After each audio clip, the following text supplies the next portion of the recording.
Hi, welcome to this video. My name is Wendy. I am a Reiki Master Teacher based in Vienna, and my purpose is to help people reconnect to their higher selves and to find and spread magic in the world. In my last video, I asked if you guys have any questions about Reiki or spirituality and energy work in general, and you asked the question how I decided to become a Reiki Master. And that's a very beautiful question that I actually get asked a lot in real life as well. And so, whether you're simply interested in energy work in general, or maybe you even aspire to do something similar as a career, as a profession, I hope that my story can inspire you in some way.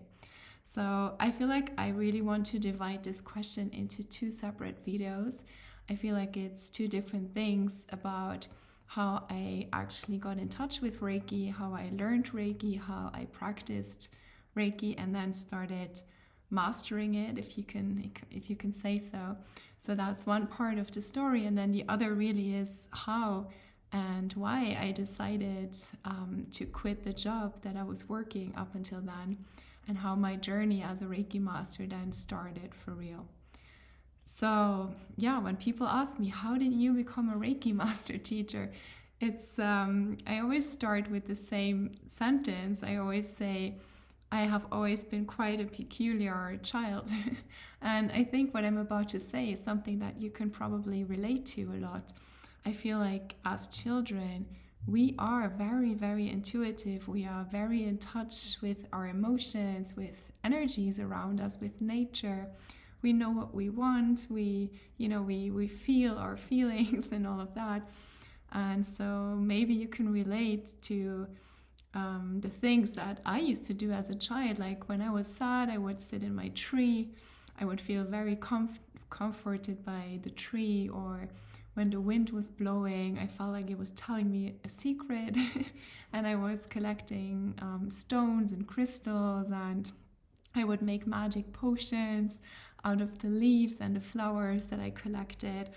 So yeah, when I was little, I was like very sure and certain that I was a witch and that I had magic powers. And somehow when we grow up, we lose touch with those parts of ourselves. But for some reasons, I never did really. So even as a teenager, I would start reading books about magic, and I would start manifesting, and yeah, I was into all those things at a very young age, and I never really disconnected from it. But I disconnected a tiny bit with the people around me. Like, I wasn't an outsider, but I could tell that the things that I was interested in, they were not what everybody was doing in their free time. So I started feeling a bit weird in my teenage years, and I obviously I was normal on the outside, but I would never speak about my moon rituals or, just those signs that I would get from the universe, stuff like that. And I actually felt quite lonely in my spiritual journey. And that's one of the reasons why I decided to make these videos, because if that's you, if you are currently living your spirituality in the closet, so to say, I really hope that my story, or maybe even the people commenting on below my videos, that you can connect with each other and just feel that you are not alone on this journey, and it's a beautiful path to be on. But yeah, back to how I ended up becoming a Reiki master. So I guess I was always looking for something. I was always looking for techniques or even words, I guess, for the things that I have always been doing and that worked all my life. And it wasn't until I did my master's degree at university that I actually ran into a teacher who was practicing some form of esoteric Buddhism. I think esoteric is what you can call it. And yeah, he just introduced me to meditation practices, mantras, and basically some sort of magic energy work.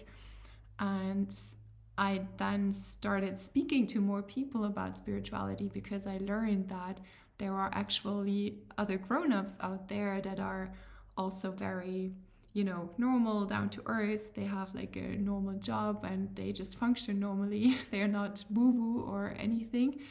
And then I started speaking to people, and then somebody told me about Reiki. And when I read about Reiki, I still remember it just felt like coming home. It felt like everything was falling into place and everything finally made sense. So everything that I have always been doing and feeling, I finally had the words to speak about it. I finally had a concept to, associate it with. And then from there on, it was very clear to me that that's the path I meant to go. Of course, it wasn't right away that I decided to work professionally, but if I'm completely honest, in the back of my mind, I knew that one day that's what I was going to do. But I was still like working my normal job, just finishing my master's degree. So it wasn't like I just then quit everything all at once. But like I said, I will speak more about that in another video. But yeah, I started practicing Reiki. Of course, I learned it first. It's the first degree is for self-practice, self-healing. And Reiki helped me so much to find out who I am deep inside, and to get rid of all those layers that we put on just to function in society.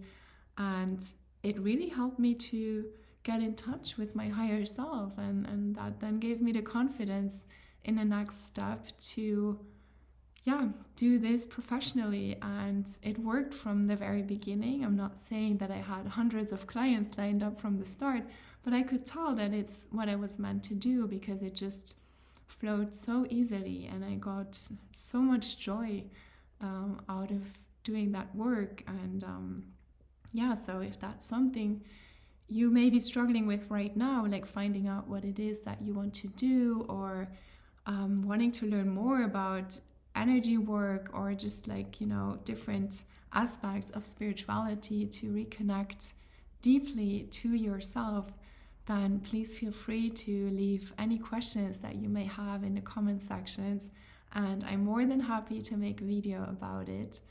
But yeah, that was in a nutshell the very, very short version of how I became a Reiki master. Thank you so much for watching, and I can't wait to see you in the next video.